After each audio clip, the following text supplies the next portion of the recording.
Thank you to our Public Affairs Committee, and thank you to our Chair, Susan Granzella.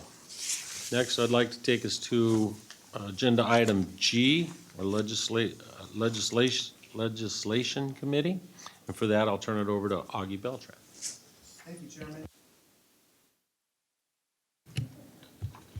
Thank you, Chairman. We're now on Agenda Item G, Legislation Program Update. First item, page 145. Review and possible approval of November 7th, 2019 Ledge Committee Meeting Summary Report. You'll find on page 143 your packet is a detailed, actually I think it's 145. It's a detailed summary of what happened on November 7th at the Ledge Committee meeting, which must be approved by the board at this time. Do any board members have any changes or comments? Public, changes or comments? Move to approve. Got a motion? Second. Got a motion and a second. Yes, Public comment again after the motion. I was on my way, dear. Thank you. Public, any comment? Board, any comment on the motion? Go ahead, Felice. Johnny Simpson. Aye. Kevin Albanese. Aye. Frank Altamura. Aye. Augie Beltran. Aye. David Delatorre. Aye. Dave Diaz. Susan Granzella. Yes. Diana Love. Aye. Jimmy Wayne. Aye. Nancy Springer. Yes. Mary Teichert. Aye. Motion passes. Thank you. Review, discussion, and possible action to replace paper bill text with website link. We're now on page 163 of your packets.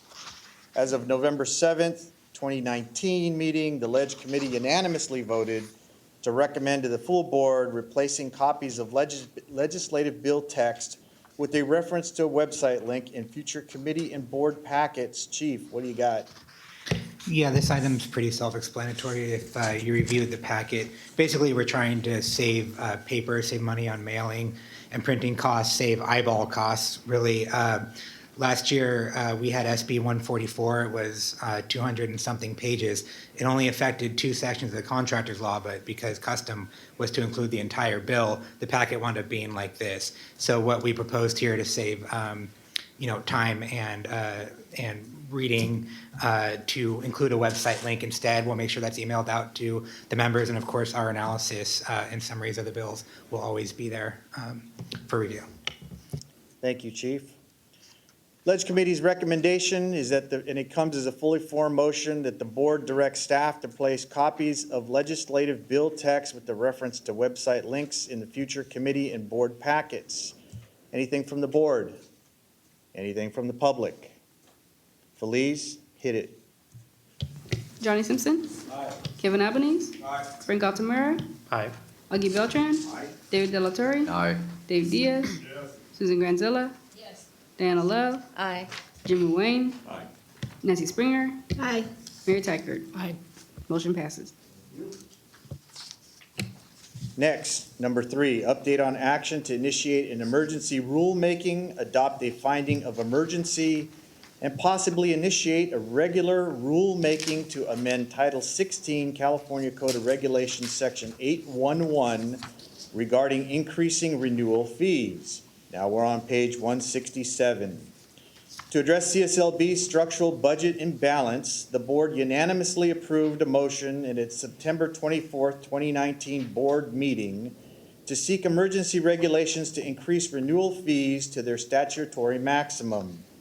Those regulations have been approved by the applicable control agencies and have been filed with the Office of Administrative Law for review. Chief. Yeah, I thought I would give everyone an update on this timeline that you see on page 167, as well as explain a little bit more about what the emergency regulations are doing. So obviously, we're past November 8th on this timeline. The rulemaking package already did go to agency. It was approved, and so day one actually occurred here on the bottom of 167. Day one occurred on December 3rd. We did publish the rulemaking publicly and invited public comment. We did not receive any comments. If you turn the page, day 7 there, submitted the package to OAL. That occurred yesterday, December 11th. And that's when the comments to OAL period starts. So day 13 will land on December 16th. That's when the OAL public comment period ends. And then because there's a weekend in there, day 18 will land somewhere between the 20th and the 23rd, depending on when they are approved by OAL. The OAL Office of Administrative Law period ends. And that same day, OAL will file the rulemaking with the Secretary of State, which does make them effective. So we're looking shortly before Christmas, effective emergency regulations. However, as the packet indicates, these will not go into effect until February, which is when we have the opportunity to implement them. Now, with regard to what actually is occurring here, unfortunately, it's not in the packet, but I'll break it down. All we did here with these emergency regs was to raise 3 existing fees to their current statutory maximum. In other words, the statute already has the maximum. We raise it up to that maximum. So the renewal right now to renew an active license is $400. This reg brought it up to $450. The renewal to renew an inactive license is $200. This reg brought it up to $25. And to renew HIS registration, it's $83. This brought it up to $95. So what we have there is every 2 years, there's a $50 increase to license fees for renewals. Every 4 years for inactive licenses, there's a $25 fee raise. And for HIS renewals, every 2 years, it's a $12 fee raise. What we expect when this goes into effect in February is a $2.5 million increase in revenue, assuming all of the number of renewals that we have been getting remain the same as they were last year or in and around the same. We'll anticipate a $2.5 million revenue by the end of fiscal year 19-20. Thereafter, 20 and 21, and then 21-22, a $6 million increase as a result of this emergency raise. That will bring us into the black.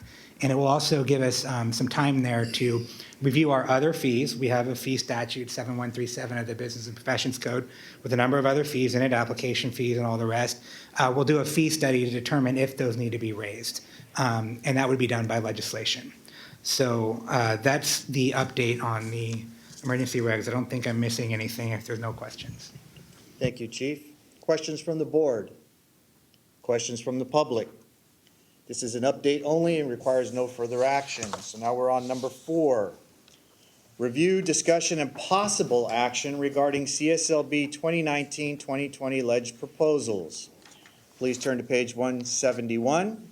This is a list of board-approved legislative proposals for which the CSLB Ledge Division is currently seeking authorship for 2020. Chief. Excuse, Augie, can I ask a quick question back on the rulemaking? Do we need to adopt a motion to pursue the regular rulemaking? Or is that already part of the emergency? That was part of the motion Fair that enough, the thank board you. adopted in All right, September. thank you. Back to you, Chief. Yes, on page 171, this is a new item you guys haven't seen before, and this is really here because 2019 was a sunset year, meaning we didn't do any CSLB sponsored bills because we had one committee bill to renew our existence. So we had kind of a bill backlog, a proposal backlog rather. So I just wanted to refresh the board as to what they voted on the last, really the 2 years. It's all on page 171. And rather than belabor each of these, I'll just give you a quick update. As we mentioned during the licensing update, some great news. We did have a confirmation for the third issue here, the residential remodeling and home improvement classification proposal. Senator McGuire will carry that with a co-authorship by Assemblymember Lowe. And this, of course, is the multiple trade remodeling license. And we expect that to be introduced sometime in January. With regard to the tree care and safety, I have genuine interest, not commitment yet, from Assembly Member Aguiar Curry. She is sending the language over unbacked to Ledge Council, which is great news. Really, we're at a time of the legislative season that the staffers haven't gotten a chance to really coordinate with their members and really lock all these down. But we do anticipate confirmation on the tree care bill, and then the minor work exemption. Assemblymember Cooper has sent that over unbacked, which is also great news. So we are hoping for eventual confirmation from that. The construction management education account, we're floating that around and have some interest from different senators, and retroactive renewal proposal. We're also getting some help from industry on finding an author for that. I really am optimistic that we will have authors for all 5. But stand by. Thanks. Thank you, Chief. Any comments? Kevin? Yeah, I know we were talking at one point about the workers' comp exemption and getting rid of that for certain classifications. Have we sought anything more on that? Because I didn't see that, and I don't think that was part of the sunset bill. The concept was approved in you're right. The concept was approved in sunset, but not the language. And we have had stakeholder meetings locking down which classifications it'll include: the D49 tree, the C8 concrete, and the C20 HVAC. We have another, really just because of that backlog of proposals I mentioned, we wanted to get some of the ones that were approved earlier off our desks. So we have a stakeholder meeting in January that I'll talk about more during the strategic plan, where we're going to renew the workers' comp mandate, as well as a couple of other ideas for civil penalties. Yeah, I just want to confirm, though, that meeting is scheduled for January the 15th, so we welcome all of our industry partners to attend that meeting.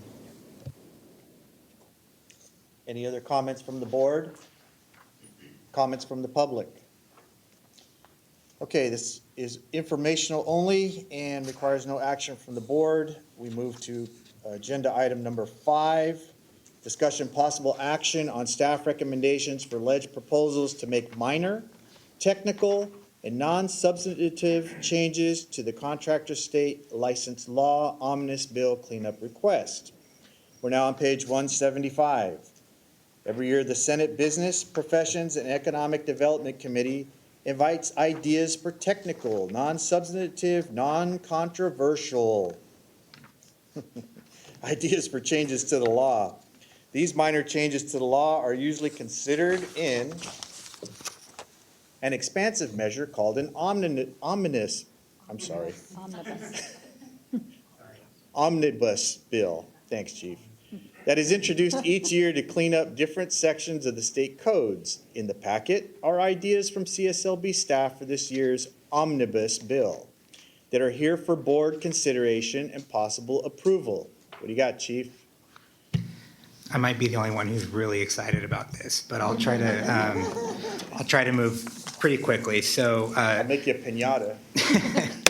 there's 2 in the packet on page 175.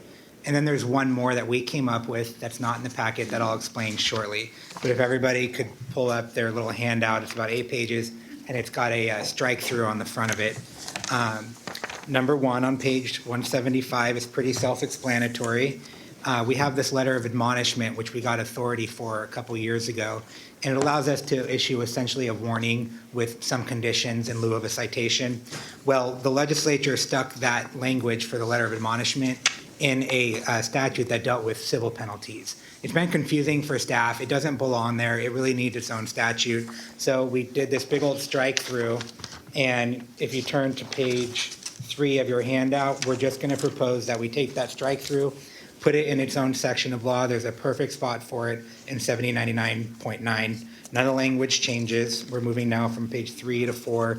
All the language is the same. We're just creating a new statute. Moving on to Omnibus Ideal 2, this is a cleanup. A couple years, I guess it was last year, we got authority to do away with the registrar's authority to accept cash deposits in lieu of a contractor's bond. And when we repealed that statute, we, meaning the legislature, accidentally deleted 2 essential sections that needed to remain from that statute. We're putting those 2 sections back in. You'll see them on page 6 of the handout. Again, this was existing law that was accidentally deleted. And all this does is when even though we're not accepting cash deposits anymore, the statutory retention periods still remain on file for those that are here right now. We need to put the sections back that prohibited the CSLB from releasing those deposits until claims are resolved. That section was actually accidentally taken out. That's what we're putting back. Now, most unfortunately, there's a second part of this number 2 on page 175 that I did not include in your packet. It was an oversight, but you'll see on the bottom of 175, item number 2, that same bill that we're trying to clean up, it created a superfluous fund within our fund for the cashier's check to go into for anybody that does a cashier's check for a bond. The legislature created a separate fund within our fund. It was unnecessary. We already have a fund. We have statutes that deal with our fees. As a result, we did not ever create that fund, so it doesn't exist. And all we're going to ask for in this omnibus proposal is to delete the fund that was created that, in law, that was never created in fact. And again, I didn't put that in the packet, and I apologize, but it's a sentence strike through of a superfluous fund that was created as a result of this bill. And then the third idea, which I'm most excited about, is on page 8 of this packet. We have a statute, well, we have a number of statutes, but the Contractors Board, Contractor State License Board, is officially titled with an apostrophe after the S. It's in statute. Now, if you look around, there's a sign up there, there's a sign over here, there's a sign on the building, there's a sign on your book. None of these titles have the apostrophe. Just by sheer custom over the years, we've never put it on anything. It's not on accusations, it's not on letterheads, it's not on envelopes. So even though it's grammatically correct, the staff is asking for permission to just delete the apostrophe. If you look at the page 8, we're going to delete it in 3 locations: from the title of the Contractor State License Law, from the title of the Contractor State License Board, and the title of the Contractor's License Fund.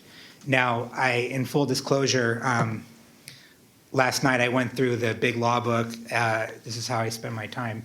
There's 55 sections in the law book where there's an apostrophe. And there's going to be more that are not in the law book that I still need to find. I did not include them all here, but they exist. For your purposes, there's just the 3 right here: the fund, the law, and the board. So that's the omnibus proposals. Chief, I too am excited about getting rid of an apostrophe. It's just, it's exciting. It's exciting. Registrar, do you have anything you want to add on this one? Or are you good with it? No, I'm fine with it, thank you. Okay. Any questions from the board or comments? Any questions from the public? Yes. I did have one clarification. So we didn't completely eliminate our authority to retain cash deposits. What had happened is that in the prior law, you could have a CD with a private bank or a trust, and we were noticing that some applicants would put the money in, get their license, and then take it out shortly afterwards, even though they were supposed to maintain it with the bank. So when the consumers went to make a claim on the cash deposit, it wasn't there. So that's why, was what was eliminated last year, is the ability to put money in a private bank account, in trust for the consumer. And so the registrar still will accept cash deposits, but since we have control over that money, there's no risk the contractor can take the money out before the statute of limitations runs on claims that can be made against that deposit. So that's why we need that language in there, so that we can disperse the money and barely consider all the claimants per court order. For some reason, that got struck from the bill. So that's why we need to do the cleanup. But we do have cash deposits, but just only with the registrar, not with any other institution. And we're no longer accepting cash deposits in January 2020. We are still going to accept cashier's checks. Right. That's what we're retaining. Right. But the reason we can do that and safely is because there's control over that money, and there's no risk of fraud with respect to the consumers being able to make claims. So just to clarify the state of the current law. Thank you, Counselor. Any legal opinions on the apostrophe?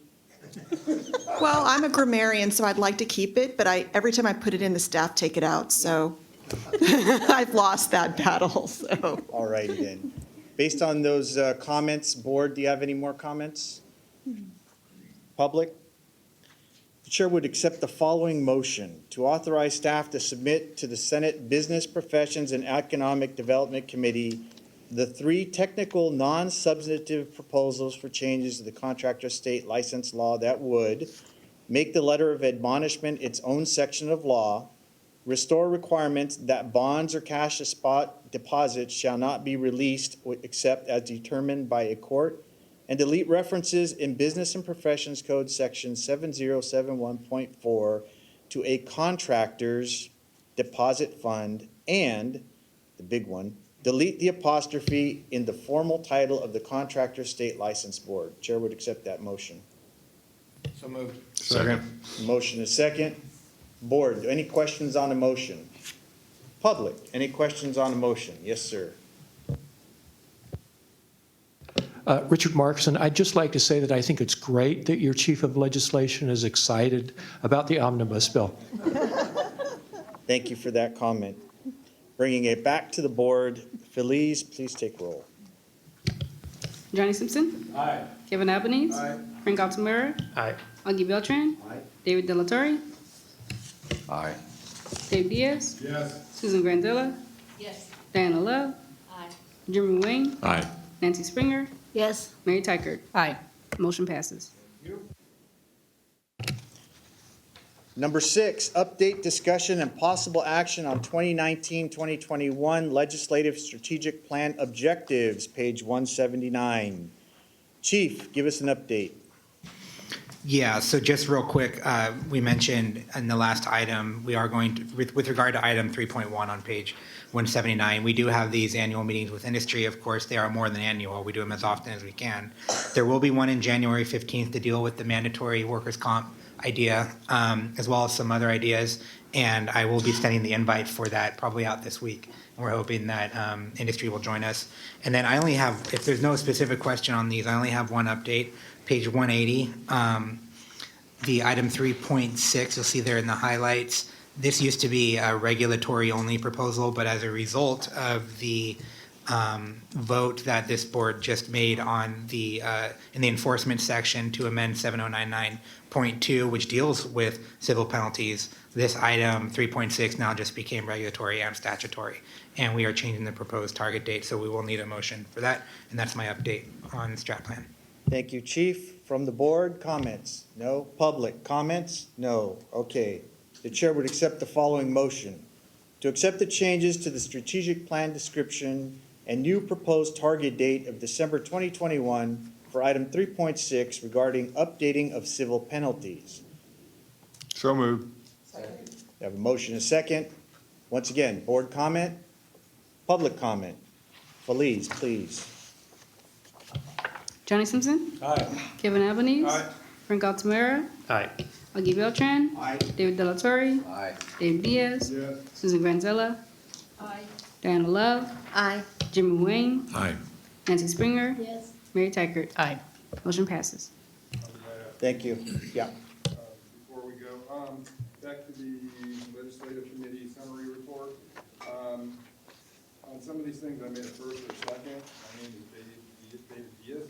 When we voted or whatever, all of a sudden my name became David Diaz with a Z. Okay, so let's turn it back into the S or S and take off the Z. Thank you. Thank you. With no apostrophe. Yeah, yeah. Or hyphenated, hyphenate between the I and the S. No? Okay. Kicking it back to you, Chair. Thank you. And to our chair, Augie Beltran. That would take us to agenda item H, executive. We begin with item H1, which is a review and possible approval of September 24th, 2019 board minute meetings. These minutes start on page 183. Are there any proposed amendments to the minutes? Can I please get a motion and a second to approve the minutes? We have a motion to approve and a second. Are there any board comments? Seeing none, are there any public comments? Seeing none. Felice, can you please take the roll? Johnny Simpson. Aye. Kevin Albanese. Frank Altamira. Aye. Augie Beltran. David Delatorre. Aye. Dave Diaz. Yes. Susan Granzella. Aye. Diana Love. Aye. Jimmy Wayne. Aye. Nancy Springer. Yes. Mary Tykert. Aye. Motion passes. Good. That takes us to item H2, which includes our budget updates, statistics, summary, and disaster response funding. For that report, I would like to turn it over to Stacy Paul. Thank you, Board Chair, and good morning. So your budget update begins on 2/13. The first chart shows the budget and expenditures for the first 4 months of this fiscal year. No big surprises. In fact, we're spending slightly under what's expected at 30%. So pretty much on track. The chart below is our revenue through October. You can see that overall we're at 4.5% which is slightly higher from prior year. This is an improvement from last year, but it's still early to tell. As you can see, 5.4 of that is in license renewals. So, hopefully, like I said earlier, with the second half of the fiscal year, maybe that will continue. And we'll see small improvements, and maybe our license population will go up. So if you flip the page, that's our fund condition for, and it projects out to 2021, 22. I hate those two, Susan.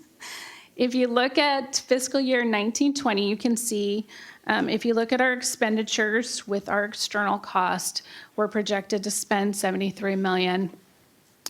However, we're only projected to bring in $66 million unless, all of a sudden we start licensing and renewing goes up. This is really highlights why the emergency fee increase was pursued to keep us, solvent for the foreseeable, hopefully, couple of years.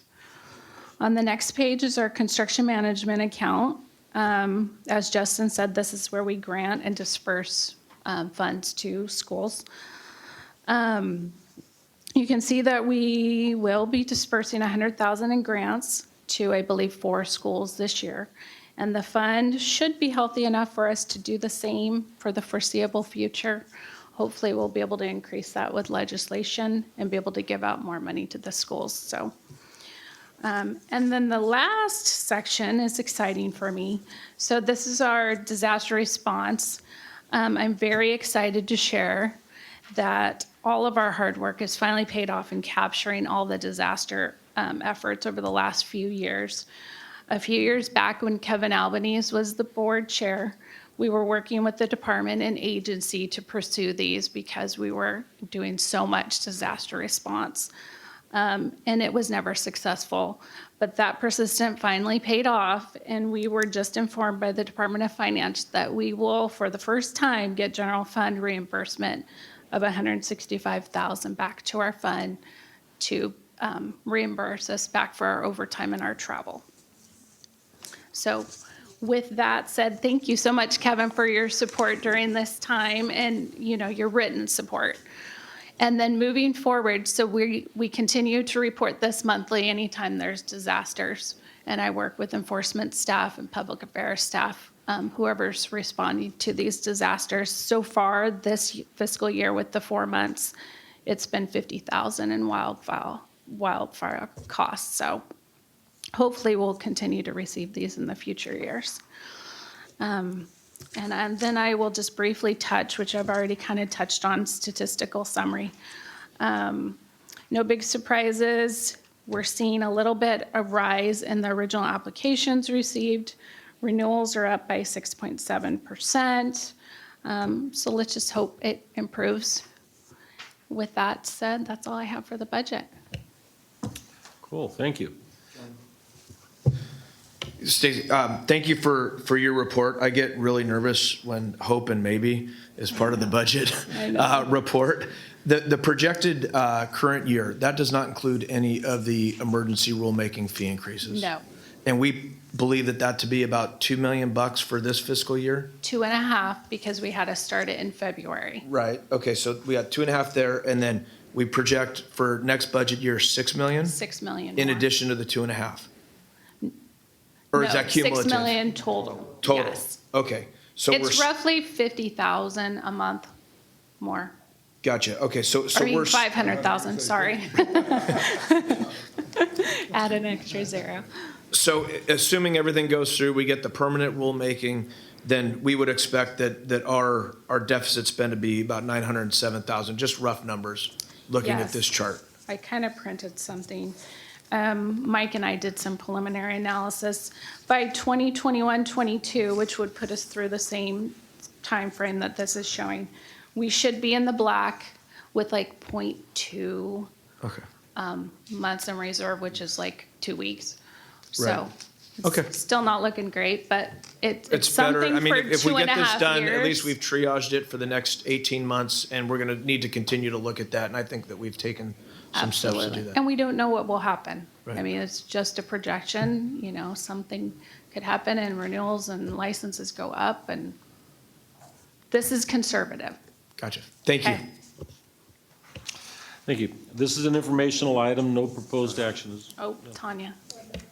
I just wanted to mention that we are doing the fee audit study for all the fees. And so Yes. that's, we're in the final stages of review and approval of that. We expect that they'll start that in February, and we'd have that done within about 6 months. And so well ahead of needing to move forward with other fee increases. Okay? Historically, if we go back, let's say 20 years, what is the largest drop that we've seen in renewals from year to year? Maybe not a question good for today, maybe a future meeting. I might have to get back to you on that, but I want to say, so in front of me, I have back to 14, 15. Last year was, I believe, our worst renewal year. I don't know how far back. What do you think, Justin? So for purposes of the cost-benefit analysis, I went back to the downturn, and the downturns where it got hit the hardest. And if I recall, right now we're floating around 285,000 licensed contractors. I couldn't give you the official figure, but you were really close to like 200,000 licensed contractors. That would be like 09. But I can provide more thorough statistics once I get back to my desk.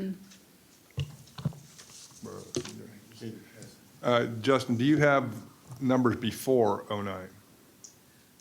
Yes, we do. I think for the purposes of the cost-benefit analysis, I went back to '02, but working with Stacy, you can really go back quite far. I'm not sure what that date would be, but I wouldn't be surprised if we could go back into the 70s. No, I just was wondering if we recouped from what it was prior to the crash. No, well, we haven't though, because at one time we were well over 300,000 licensees, and where we've been for the last few years is about 285,000. Correct. But what you're looking at is a substantial increase in applications, but also the approval rate for these applications, last I saw, was about 75%. Justin, that would be almost 10% greater than, say, a year or two ago. So we're optimistic that we can get the license population back up to around 300,000 eventually. Correct. I don't remember the specific number, but 300,000 was roughly accurate. Just, and I got to think to add to the remodeling classification, we should see a dramatic increase. All those Bs that have been rejected, that are doing that type of work, there is reason to be optimistic. It's Right. just when we're talking budgets and optimism, Yes.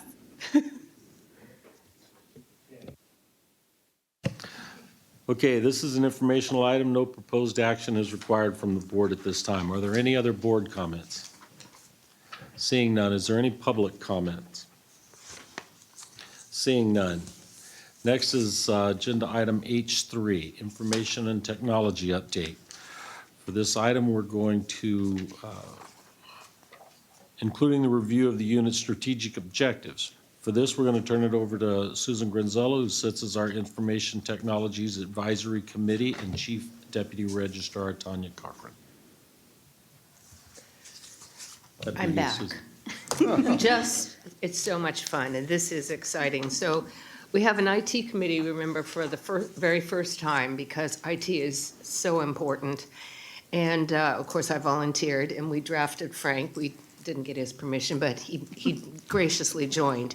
But Frank's IT background with mine, we sat down with Tanya for a meeting in August. And the reason this was very important is that we lost the chief, who was our IT chief, in the fall? And no, it was further back. And what happened is that Tanya is not an IT person, but she took it upon herself to actually not only learn, but figure out what was going on. As any new manager, any high-level manager, you really need to know what is going on. So it became less of a mystery for her, and she excelled at figuring this out.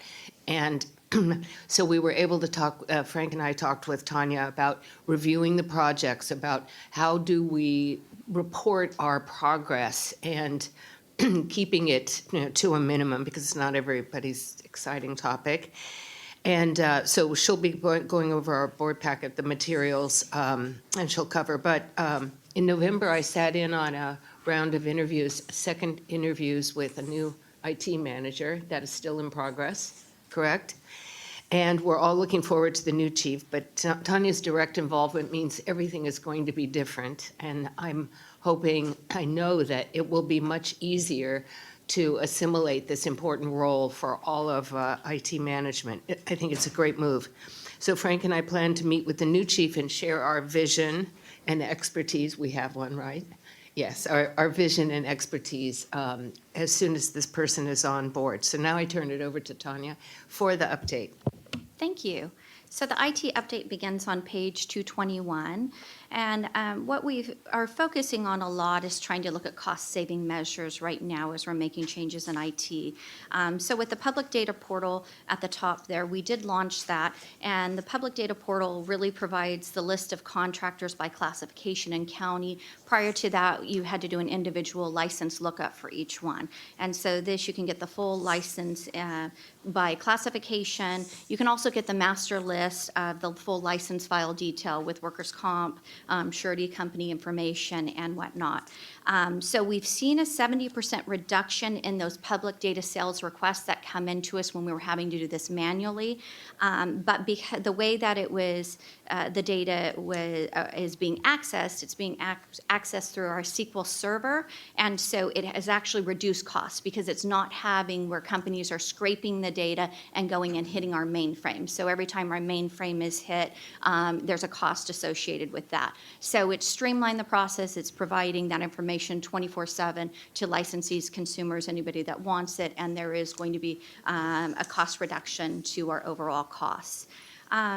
Like that, moving into the automated web services, we also worked with entities and being able to allow them to automate and look up licensing information. So we're seeing this with the PG&E, Southern San Diego Gas and Electric Company, Southern California Edison. So the utility companies are using this, and we hear that other state agencies are starting to use this as well, where we've given them a pathway to come in and to verify that information, again, through our SQL server, so it's not a cost, and they can look at that and they can automate it with their systems of how they're checking records and licensee information.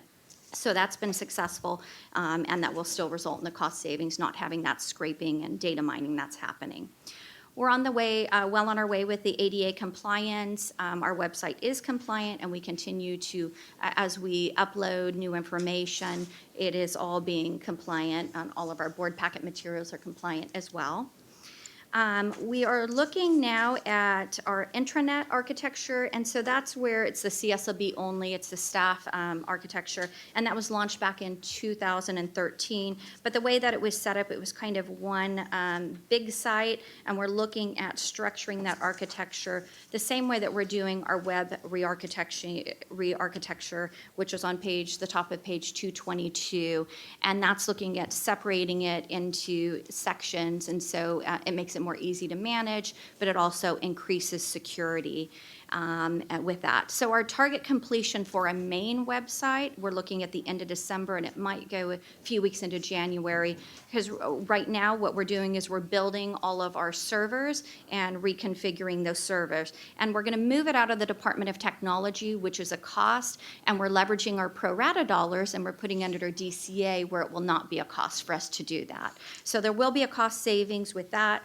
We're well on our way, but we may slip a little on that date of December 2019 to be into the beginning of January. This re-architecture, it will not only make it a cost savings, but it's also easier for us to access the data, and it also give us more security and stability for that.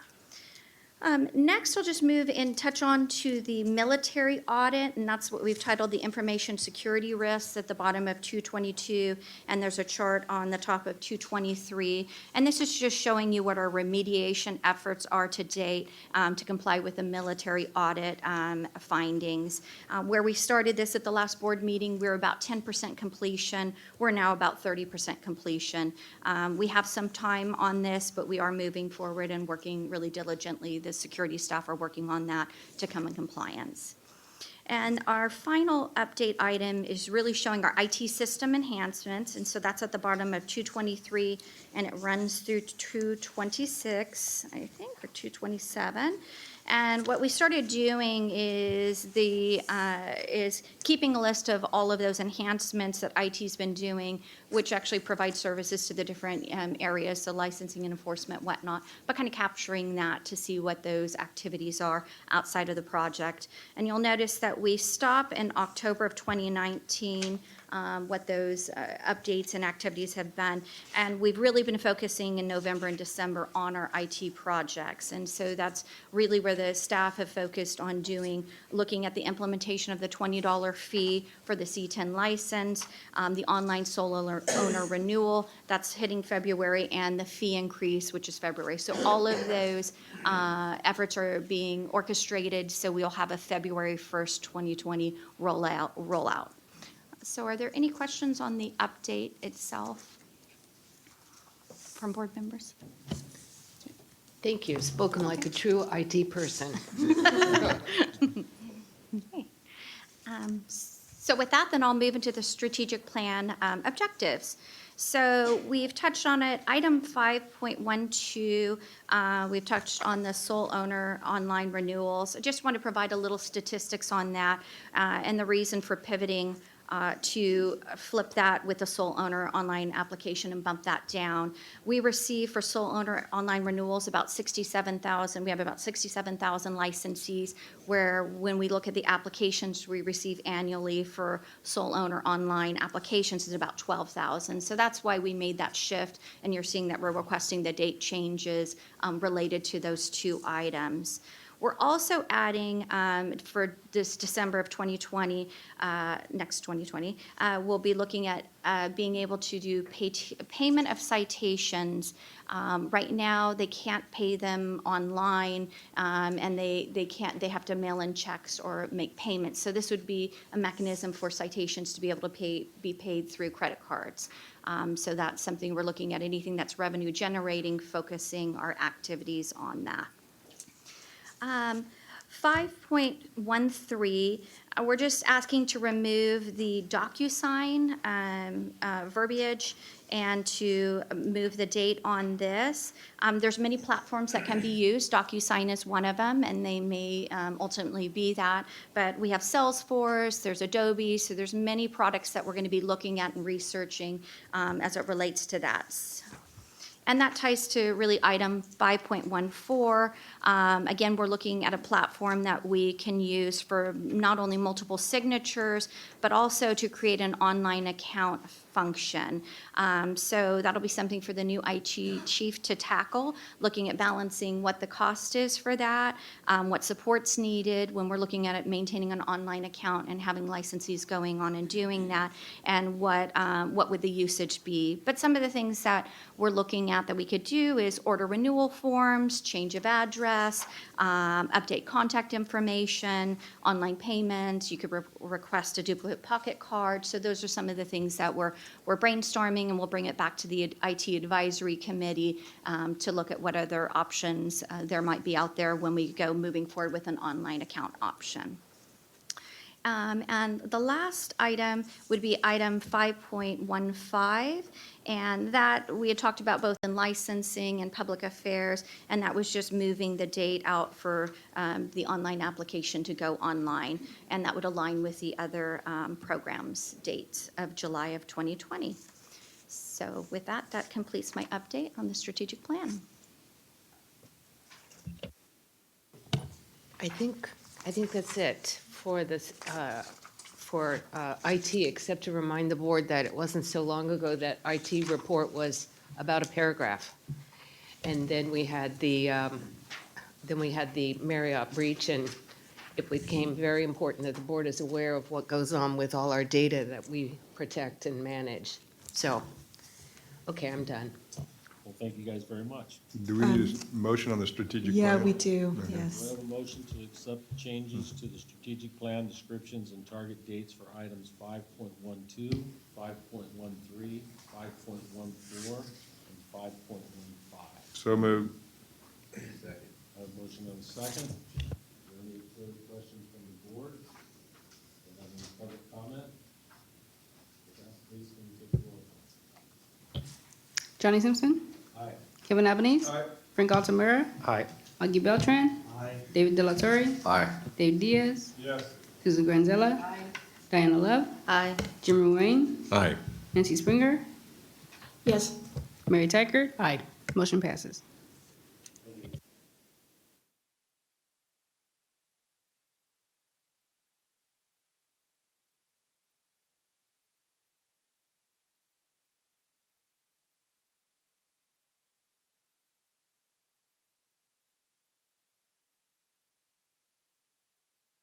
Okay, thank you, Chair. Good afternoon, members of the board. The update starts on, let's see here, page 233. I'll direct you to the top of the page, the personnel unit transactions. During the first quarter of fiscal year 2019-20, CSLB personnel staff completed 34 personnel transactions. This included the addition of 8 new employees from other state agencies, 2 employees new to state service. Within CSLB, 15 employees were promoted and 3 transferred to different units. Additionally, 2 student assistants and 3 examination proctors were hired, and 1 employee accepted training development assignments. So very busy in that area. As far as vacancies on page 234, top of page 234, during the first quarter of fiscal year 1920, CSLB had an average of 26 vacancies. The personnel unit continuously works with CSLB hiring managers and the Department of Consumer Affairs, Office of Human Resources to identify and minimize any delays in the recruitment process. So we're looking healthy as far as recruitment. You can see the average monthly vacancies by fiscal year table right underneath that. On the following page 235, there's a list of exams that are coming up. And then I'll go next to the Business Services Unit update. That's on page 236. Most notably, all the work that's been done here at the Sacramento headquarters. Everything is pretty much completed. We have a few items left over, and that should be done by the 21st, but you've seen as you walked into this building in the last year, there's lots of improvements. We've increased security at the front door there, the security kiosk. You can't really see it, but on the other side of this wall, there's a full media room. So there's staff in there that's controlling all the cameras and the like. And added security throughout the building, new alarm system, new lighting. So, it's all LEED certification. So lots of work that's been done. So I commend the staff for getting all that done. Contracts in process. There's a contract in process right now. That's on page 237. Sorry. For CPS HR Consulting to conduct an audit of CSLB's fee structures in order to determine fees are appropriate and if legislation is warranted for a future fee increase. So we're busy with that. If you go down at the end of that page, end of the page here, bottom of the page, executed contracts and procurements, fiscal year 1920, contract with California Highway Patrol for security services at various public meetings and at CSLB test centers is in place. So we thank our CHP partners. And then on page 238, just a quick update on travel. Effective November 1st, 2019, DCA implemented a virtual card number, VCN, as a payment mechanism to secure lodging for those CSLB employees and board members who travel for state business. So VCNs are a single-use, unique 16-digit virtual card number that allows for direct billing of hotel rooms. CSLB staff and you board members will no longer need to use personal credit cards when booking a hotel room or request a travel advance to cover lodging on state business. So that's very good. VCN hotel reservations can be managed through using the ConfirmaPay app. That's both in OIS and for Android users. And that completes the administration update. Thank you, Mike. This is an informational item. No proposed action is required from the board at this time. Do any board members have any questions or comments on this item? I have a question. It talks about no use of personal credit cards in the future. Does that include the incidentals that they want our credit card for when we check in? I believe so, but we can get that clarified for you. Okay, thank you. Yep. Felice she's very helpful in that area. Any other board members? Seeing none. Any public comment? Thank you, Mike. Thank you. That takes us to agenda item H5 and H5A, tentative board meeting schedules. The registrar's, next item is H5, the registrar's report, the tentative board meeting schedule. For that, we'd like to turn to Dave Folk. Thank you, Chair Simpson. On March 30th, we'll be conducting a board meeting in the Bay Area. Haven't confirmed the actual city yet because we're in negotiations with various hotels. June 4th and 5th will be in Orange County, and this will be, again, a meeting with the Nevada Contractors Board. They're confirmed to be present for June 5th. That's a Friday.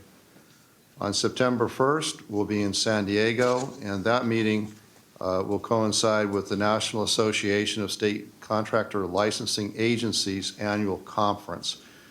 We did it that way, so it's an opportunity for board members to meet with their peers or their colleagues from other states. So I think it's an interesting conference. There'll be an opportunity to attend sessions if anyone's interested. So that's what we have for the next 3 board meetings.